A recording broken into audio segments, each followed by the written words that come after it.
Senang melihat aktor Korea di belakang. Oh, berdua ya, siap. Nice thing. Ya.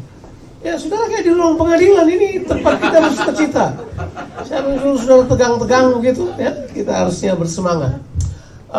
Hari ini saya ingin share seperti biasa, saya selalu share hal-hal yang berhubungan dengan perubahan pemikiran, perspektif tentang bagaimana saudara memandang sesuatu dalam kehidupan ini. So what we're gonna do, we're gonna enlarge the way we see things, ya toh. Nah tentu saudara mesti tahu kan bahwa saudara tutup mata aja saudara melihat sesuatu, betul nggak? Do you know that? Saudara tutup mata saudara bisa lihat apa aja. Itu jelas, itu normal. Artinya begini, manusia punya kemampuan melihat beyond what he can see or she can see with the mere eyes. Jadi sesuatu yang lebih jauh dari apa yang dia bisa lihat. So you can see beyond. Dan kadang-kala cara kita melihat sesuatu menentukan sekali sikap kita, betul kan? You know that, right? When you see something, you will think differently. Kalau saudara bisa memahami sesuatu, saudara bisa bertindak berbeda dari orang lain. Saudara tahu hal tersebut ya. Kalau saudara paham sesuatu, ya kan? Ya. Kalau orang lebih mengerti Tuhan memegang kendali dalam kehidupannya, dia cenderung lebih tenang daripada orang yang berpikir bahwa dia dapat mengendalikan seluruh dunia, kira-kira begitu. Tahu kan?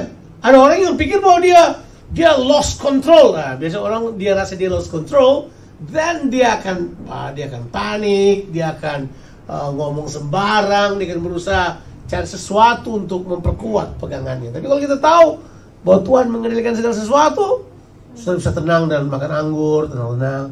Saya tidak bilang minum anggur, saya bilang makan anggur. Jadi itu jangan salah persepsi lagi. Pendeta kok suruh saya, nah, saya bilang makan anggur, bukan minum anggur ya. Oke. Nah, yang kita akan bahas hari ini adalah tentang apa yang kita sebut dengan world view. Bilang dulu world view. Apa itu world view? Wah, itu kan sudah rumit. Jadi gini, beritahu aja. Jadi sebenarnya di sejarah kekristenan kata world view itu dipakai baru belakangan kok, nggak usah khawatir. Saya lihat di catatan saya, world view itu baru dipakai oleh seorang yang bernama Immanuel Kant. Itu orang Jerman tentunya. Immanuel Kant baru memakainya kira-kira di abad ke-15. Dia memakai kata itu ya, world view. Ya. Apa itu world view? Saudara berkata, ini kuliah filosofis lah. Enggak. Ini cuma pendahuluan saja, supaya kelihatan pintar-pintar dikit lah. Supaya kelihatan lebih educated begitu kan ya. Tapi ini penting banget. World view itu adalah framing of your belief that determine what you see outside of yourself. Jadi dia adalah sebuah framing yang terjadi karena iman saudara yang memutuskan engkau melihat sesuatu yang di luarmu. Itu dia. Itu jadi dia adalah belief framing. So, sesuatu yang framing caramu melihat. Ya, misalnya banyak dari semua kita punya worldview itu terbangun karena culture. Ya. Kalau saudara di Indonesia sekarang ini, kemudian ada dua cewek yang gandengan jalan, saudara oke aja, biasa. Mau ke toilet aja minta diantar di Indonesia, atau ngajak-ngajak mau ke toilet, yuk kita ke toilet yuk. Ke toilet ngajak-ngajak, karena memang begitu. What is that? It's a culture. Tapi di sini, kalau kamu lihat cewek sama cewek pelukan dan jalan-jalan, what comes to your mind? Pelangi. Ya. Waktu saya bilang pelangi, sudah punya frame kan tentang apa yang saya bilang? Karena you live in that culture. Kamu hidup di kultur itu sudah kayak begitu. Saudara mau bilang enggak, saya beda. Enggak, itu kultur mempengaruhi sudut pandang saudara. Betul kan? Ya kan? Kalau misalnya kita yang dari Indo, apalagi kita yang ya baru datang 20 tahun datang ke sini, suka nggak bisa terima tuh. Gila tuh anak, panggil bapaknya pakai nama gitu. Ya. Hey John, how are you John? Itu bapaknya loh. Opanya dia panggil nama juga. Hai Gustav. Itu opanya. Itu engkongnya dipanggil nama.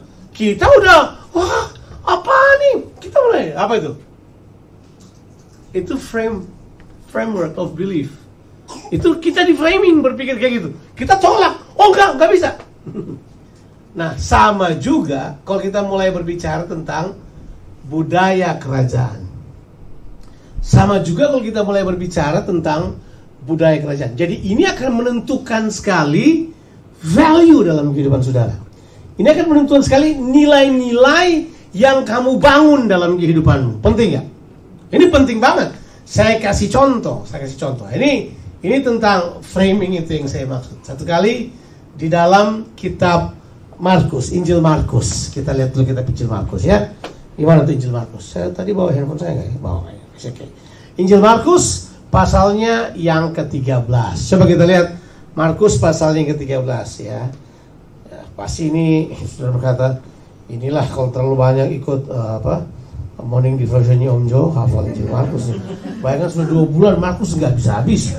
Bayangin. Tapi ya, oke, kita melihat Injil Markus. Injil Markus ini bercerita tentang Yesus ada di bait suci, kemudian Yesus ada di depan peti persembahan. Jadi Yesus sengaja duduk di depan peti persembahan. Oke, saya tidak khotbah memberi, nggak usah takut. Sudah nggak usah takut ya. Saya tidak berharap akan mengkhotbahkan pemberian pada saudara hari ini. Nah, Yesus berdiri di depan peti persembahan itu, betul kan? Waktu dia berdiri di depan peti persembahan, dia kemudian mulai menunjukkan bahwa ada seorang ibu yang memberi persembahan, betul ya? Orang-orang kaya memberi persembahan, itu adanya di Markus pasalnya yang saya kira yang ke-12, kita baca ayat 41 sampai 44. Saya bacakan kepada saudara.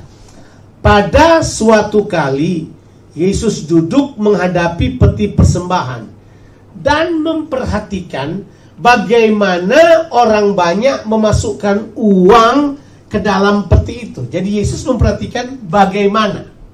Nah dulu bagaimana? Oke, jadi bagaimananya yang dia mau lihat. Bagaimana? Kemudian dibilang begini, banyak orang kaya memberi jumlah yang besar. Karena ternyata setelah dan sudah boleh baca lah di customnya, itu dia punya peti itu ada bunyinya. Jadi dia kayak pakai modelnya kayak trompet. Jadi kalau sudah buang uang banyak, bunyinya lebih besar memang. Ya kayak kalau di tempat-tempat di Jawa gitu, kalau ada orang yang lewat terus kamu kasih sumbangan buat masjid, dikasih tahu, plat nomor B1721 memberikan 200.000. Wah, itu udah senang banget itu. Biasanya cuma kasih kan koin-koin. Jadi kayak gitulah kira-kira. Agama banget ya. Tapi itu framing. 42. Lalu datanglah seorang janda yang miskin dan memasukkan 2 peser, yaitu 1 duit. 2 peser. Oke ya, jumlah 2 peser itu dihitung-hitung. Ada orang yang hitung-hitung. Kalau mereka bilang dengan uang sekarang, kira-kira yang dia bawa itu 40 sen. 2 peser itu 40 sen. 40 sen bisa beli apa sih dia? Koran. Nah, ya? Apa dong? Tusuk gigi 2 mungkin kali ya. Oke, kita nggak bisa beli apa-apa tuh 40 sen. Tapi coba lihat. 40 cent. What do you buy with 40? What do you buy with 40 cents, Brian? What do you buy with 40 cents? Not much. Okay. Alright. Not much. Okay. Alkitab bilang begini. Maka dipanggilnya murid-muridnya. Jadi ini lesson buat murid-muridnya. Ini bukan lesson buat orang lain. Jadi dipanggilnya murid-muridnya dan berkata kepada mereka, aku berkata kepadamu, sesungguhnya janda miskin ini memberi lebih banyak daripada semua orang yang memasukkan uang ke dalam peti persembahan. Coba saudara pikir loh. Dia kasih 40 sen, sementara orang kaya tadi bunyinya gede. Dia mungkin paling sedikit dikasih mungkin 150 atau 200 dolar kali ya. Jadi gede bunyinya. Sekarang dia bilang begini, janda ini memberi lebih banyak daripada semua orang yang memasukkan uang ke dalam peti persembahan. Sebab mereka semua memberi dari kelimpahannya, tetapi janda ini memberi dari kekurangannya, semua yang ada padanya, yaitu seluruh nafkahnya. Now do you see the story now? Bahwa ini story adalah framing tentang dua pola pikir, dua worldview. Orang akan berkata, yang kasih banyak dong, yang keren, ya kan? Yang kasih sedikit enggak. Tapi Yesus melihat dalam framingnya ada pada belief system yang mereka miliki. Apa framingnya Yesus? Buat saudara yang sudah belajar step 1, 2, 3 harusnya gampang sekali melihatnya, bahwa Yesus lagi memberi framing berkorban dan bukan hanya framing memberi. Sudah paham maksudnya ya? Nah, Yesus lagi bilang bahwa orang kaya memberi dari kelimpahannya, dia nggak ngerasa apa-apa. Kalau saudara punya $1.000, saudara kasih $100 itu nggak berasa kan?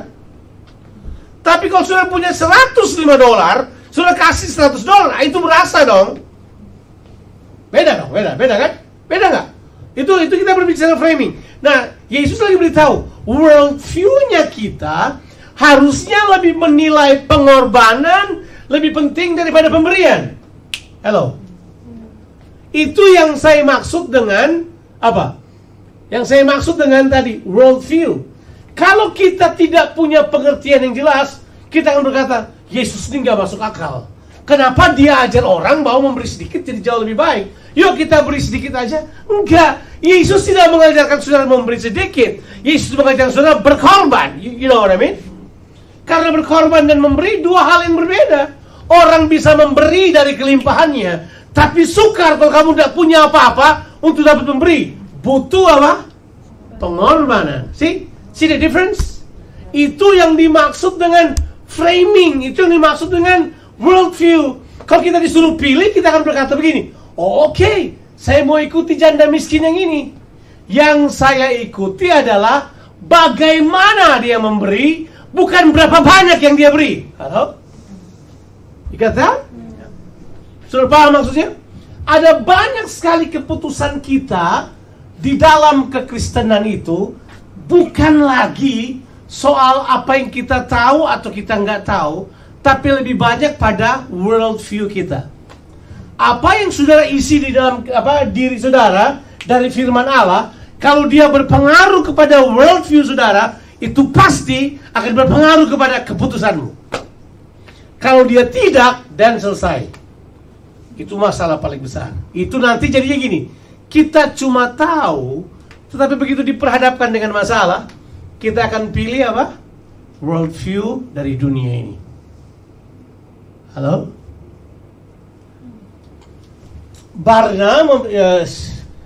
George Barna itu adalah researcher dari Amerika ya. Dia punya yang namanya Barna Institute itu yang selalu buat penelitian tentang keadaan kerohanian orang Kristen. Ini menurut Barna. Barna beritahu gini, George Barna says like this, bahwa 70-80% orang di gereja worldview-nya bukan worldview firman Allah, tapi worldview-nya adalah either kebudayaan dunia ataupun either apa yang mereka anggap benar secara, ini saya pakai bahasa ini lagi, tidak enak, secara subculture kita. Kalau saya bilang subculture sudah mengerti ya? Kalau saya bilang subculture sudah mengerti? Enggak ya? Kalau saya bilang subculture, contoh subculture. Misalnya, sudah pasti akan marah setelah ini. Merokok boleh nggak? Kalau saudara dari streaming itu udah subculture gitu. Dari streaming yang ini udah nggak boleh sekali. Kita pilih ayat yang nggak ada hubungannya, tapi kita pakai aja itu. Misalnya, siapa merokok dia membinasakan bait suci. Alkitab berkata, barang siapa membinasakan bait suci akan dibinasakan oleh Allah. Benar nggak? Kita pakai ayat itu. Iyalah, pura-pura nggak tahu lagi. Saya pernah ada di situ lama. Jadi kita menghakimi orang secara subculture. Kita ambil sesuatu, kita putuskan hal tersebut. Walaupun saya nggak merokok, nggak pernah merokok ya 40 tahun lalu, tapi sekarang udah nggak. Sejak bertobat nggak lagi. Karena memang nggak bagus, ngapain kan? Ya. Tapi ini dia ini, kita nggak bisa nilai orang berdasarkan hal tersebut. Ya, saya masih ingat, saya masih jadi gembala di Toraja. Waduh, itu berat tuh. Karena pendeta-pendeta dari gereja yang satu itu semuanya kereta api. Jadi kalau ada mau pertemuan aja antara gereja aliran Pentakosta sama gereja aliran Protestan, itu udah susah itu. Jadi kalau kita tanya pendeta-pendeta dari Pentakosta, kamu mau datang nggak? Enggak, kenapa? Semua mereka merokok, saya nggak tahan. Bayangin. Terus semua itu, wah berat nih. Jadi kemudian saya belajar. Akhirnya cuma saya sama papanya Ina, sama mertua saya menghadiri pertemuan itu. Memang benar. Dan pendeta-pendeta dari gereja Protestan itu, mereka udah tahu kan, gereja Protestan nggak suka, mereka merokok aja. Dan mereka sengaja tuh, mereka tarik rokok kreteknya, kemudian disembur mukanya, jadi kena mukanya, gitu. Kita duduk aja di depan mereka, kemudian ngobrol sama mereka. Kita ngobrol sama mereka, ya tak? Terus kemudian saya beritahu buat mereka, sebenarnya Pak lebih berbahaya ini daripada orang kentut dan bau di sini. Nah, maksudnya benar kan? Mereka ketawa sih, mereka ketawa. Itu lucu banget. Mereka ketawa, tapi saya bisa membayangkan bahwa mereka ketawa sambil berusaha untuk mempertimbangkan apakah yang mereka buat benar. Saya tidak hakimi mereka, cuman saya beritahu buat mereka, seandainya salah satu dari kita ada yang kentut dan kentutnya bau banget, misalnya, itu akan lebih itu kan, lebih tidak berbahaya, is less harm dengan orang yang merokok, karena kita apa sih namanya, ya pasif smoker yang terima lebih gampang kena cancer kan daripada hal tersebut. Nah, apa itu kira-kira? Itu subculture framing. Ya. Kita hakimi orang karena hal tersebut. Kita hakimi kerohanian mereka karena hal tersebut. We judge people because they smoke or they don't smoke. Ya, itu nggak ada urusannya kan, kita nggak bisa judge di situ. Tapi kemudian kelihatan waktu mereka buat keputusan-keputusan. Jadi sebenarnya back to this, bagaimana worldview kita, bagaimana sudut pandang kita terhadap semuanya itu. Waktu Yesus katakan kepada murid-muridnya, belajarlah dari ibu ini.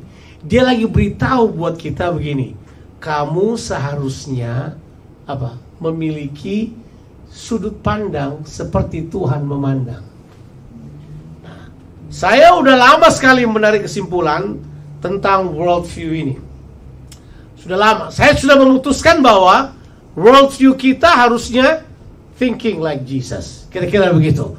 Kalau orang tanya worldview kita harus kayak apa? Oh, kita harus berpikir seperti Yesus. Nah, pola pikir ini yang kita perlu kembangkan terus. Pola pikir ini yang kita perlu selaraskan. Itulah sebabnya di awal tahun ini, masih ingat, kalau saudara masih ingat, saya harap saudara nggak lupa, sekalipun kita ibadahnya waktu itu di park, tapi itu ada 3 minggu berturut-turut saya mengkhotbahkan tentang Yesaya 55.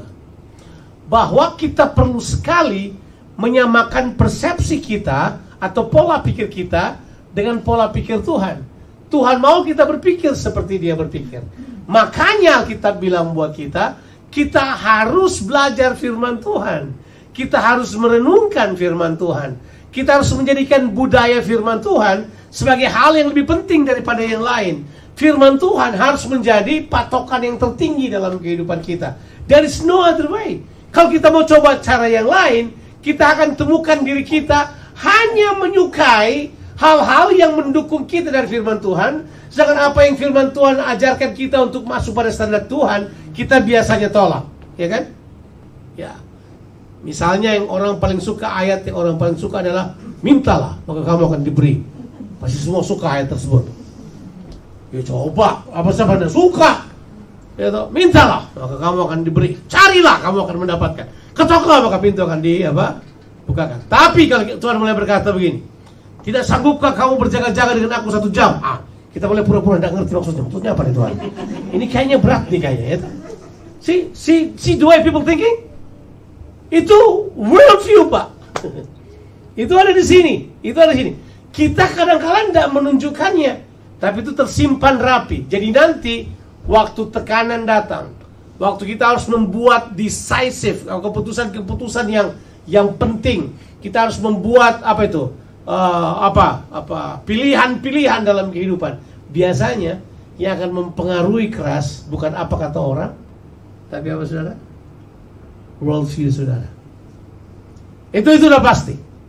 Itu sudah pasti. Makanya kita mesti tanya pertanyaan ini. Apakah cara berpikir saya sejalan dengan cara berpikir Tuhan? Itu pertanyaan serius. Itu pertanyaan serius. Kita boleh merengek, kita boleh minta apa aja, kita berharap secara agamawi semua terjadi. Itu semua nggak sepenting saudara memiliki pikiran Kristus menurut saya. Ya, sebab pikiran Kristus inilah yang akan determine keputusan saudara bereaksi. Ya, jelas. Kalau orang berlaku tidak sopan pada saudara, saudara harus bikin apa? Kalau orang kemudian berkata yang nggak nyaman pada kita, kita harus bikin apa? Kalau orang kemudian rendahkan kita, kita harus buat apa? What do you do? Sedikit yang kita ketahui, semua itu tidak terjadi secara otomatis. Itu bergantung pada framework pemikiran kita. Kalau saya sebut demikian, artinya begini. Saudara harus terus-menerus berupaya untuk menyelaraskan cara berpikirmu. Jalannya bagaimana? Nggak ada jalan lain kan? Kita sudah belajar itu. Firman Tuhan dibaca dan direnungkan. Setelah direnungkan, dilakukan. Ulang lagi, dibaca, direnungkan, dilakukan. Dibaca, direnungkan, dilakukan.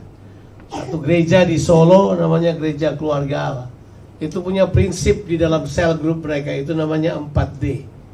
Dibaca, direnungkan, dilakukan, baru yang keempat adalah dibagikan, di-share sama orang lain. Itu kemudian mereka kerjakan terus. Dan saya bisa melihat bahwa mereka menikmati suatu kehidupan yang luar biasa. Karena tidak bisa dipungkiri, kita cuma suka sampai pada dibaca, tidak direnungkan, kemudian mencoba melakukannya. Pernah ketemu orang yang kayak gitu?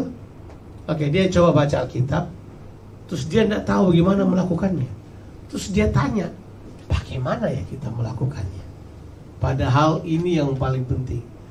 Perenungan itulah yang membantu kita framing cara berpikir kita.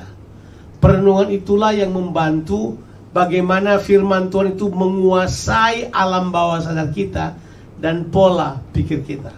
Hari-hari ini Gereja Abalof di Jakarta, Pastor Edileo lagi sibuk mengajarkan tentang alam bawah sadar yang dikuasai firman Tuhan. Saya punya bahasa mengenai hal tersebut. Bahasanya sebenarnya adalah kita punya pola pikir ini itu memiliki itu tuh yang saya bilang tadi itu, worldview Kristus, cara berpikir Kristus. Dulu kita sering dibantu dengan istilah yang dipakai. Pernah dengar istilah ini? WWJD. What would Jesus do? It's a simple way of thinking. What would Jesus do? WWJD. Indonesia bilang WWJD. Ya, WWJD. Ya, what would Jesus do? Apa yang Yesus akan perbuat? Brian tanya, apa itu WWJD? WWJD, Brian. What would Jesus do? So when you experience something, when you're actually facing something, then you ask yourself, what would Jesus do if Jesus in this kind of situation? What? Kita kemudian segera referring diri kita dengan Yesus. Jadi Yesus merupakan, kalau kita punya bahasa, dia merupakan reference kita dalam bertindak. Nah, bagaimana kita bisa jadikan Yesus sebagai reference kalau kita nggak pernah baca tentang dia? Bagaimana kita menjadikan Yesus sebagai reference kalau kita tidak pernah belajar mengenai hal tersebut? Saya ingat sekali, saya pulang dari Amerika dikasih buku. Judul bukunya adalah Purpose Driven Church. Itu buku pertama yang saya baca tentang purpose. Habis Rick Warren tulis Purpose Driven Church, baru dia tulis Purpose Driven Life. Nah, Purpose Driven Church ini di dalam tulisannya dia beritahu begini, benarkah setiap program kita di gereja itu betul-betul dasarnya adalah Yesus? Waktu itu masih gembala di Toraja. Dan saya di atas pesawat tulis dong program-program di gereja kita kan. Ternyata setelah saya tulis, nggak ada satupun program kita berdasarkan Yesus, nggak ada. Program di gereja kita berdasarkan apa? Yang paling banyak adalah karena gereja lain buat juga, kita buat. Ya, bayangkan kalau ada tetangga gereja yang anggota jemaat pergi ke gereja Serang, kemudian datang ke kita, kemudian lapor, Pak Gembala, di gereja sana ada begini loh Pak Gembala, di sana kayaknya begini. Anak-anak saya suka. Jadi kalau gereja sini nggak ada, ya mungkin kita akan pergi ke sana. Oh jangan, kita buat di sini. Jadi kalau kita buat program supaya mereka jangan pergi ke sana, ngeri kali kan? Apa itu namanya itu? Worldview, framing. Tapi waktu saya lihat hal tersebut, saya kemudian sadar bahwa, oh Tuhan, kita kayaknya sudah mau binasa ini. Karena nggak ada program kita berdasarkan yang Yesus mau. Yang kita buat adalah cuma karena kerja tetangga buat. Orang butuh. Kalau kita tanya, Tuhan kau mau apa? Tuhan baru mau bilang, kita sudah kata, gue udah tahu, nanti gue buat seperti yang gereja sebelah buat. Apa yang saya maksudkan adalah, terbanyak kita, you listen to me carefully. What happened if you do not have worldview according to the Bible? Apa yang terjadi kalau saudara tidak punya worldview seperti yang Alkitab bilang buat kita? Apa yang terjadi? Ketahuan. Cara hidupmu akan beda. Bedanya begini. Saudara akan kelihatannya ada di gereja, saudara akan kelihatan Kristen, saudara akan buat semua ritual Kristen, tapi ketika berhadapan dengan keputusan, saudara akan persis sama dengan orang dunia. Halo? Pacaran gak bisa dikendalikan, ya kan? Brian gak usah lihat ke sebelah, lihat sini. Betul kan? Apalagi? Lakukan hal-hal yang berbeda. Ya, kita kelihatan dari luar seperti oke. Begitu tantangan datang, kita kemudian menyerah pada tantangan tersebut. Why? Karena kita tidak punya worldview. Sedikit yang saudara ketahui, saudara hanya melakukan, batasannya ada pada worldview saudara, ada pada persepsi saudara. Itu kemudian yang batasi cara berpikir saudara. Saya akan akhiri dengan membaca ayat ini, dan kita selesai di dalam kitab Filipi. Saudara sudah tahu ayat ini. Ayat ini kayaknya di antara 20 kali saya berkhotbah pada saudara, saya kutip 15 kali ayat ini. Filipi pasal 2 ayat yang kelima, ya kan? Ayat itu sudah kita baca.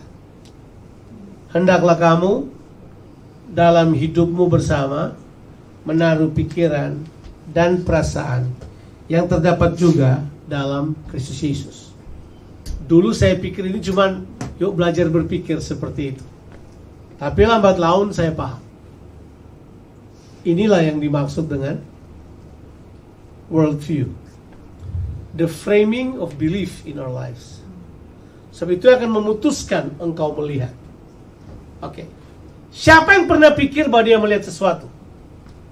Ada nggak? You don't, right? Jadi framing itu kalau kita bilang pakai kacamata, itu masih belum. Tapi framing itu seperti matanya kita. Kita tidak pernah berpikir bahwa kita melihat, tapi kita terus melihat. Kita tidak perlu pikir lagi waktu kita melihat sesuatu, kita lihat aja, gitu kan? Nah, itu framing tuh kayak gitu. Kamu lihat aja, kamu udah lihat.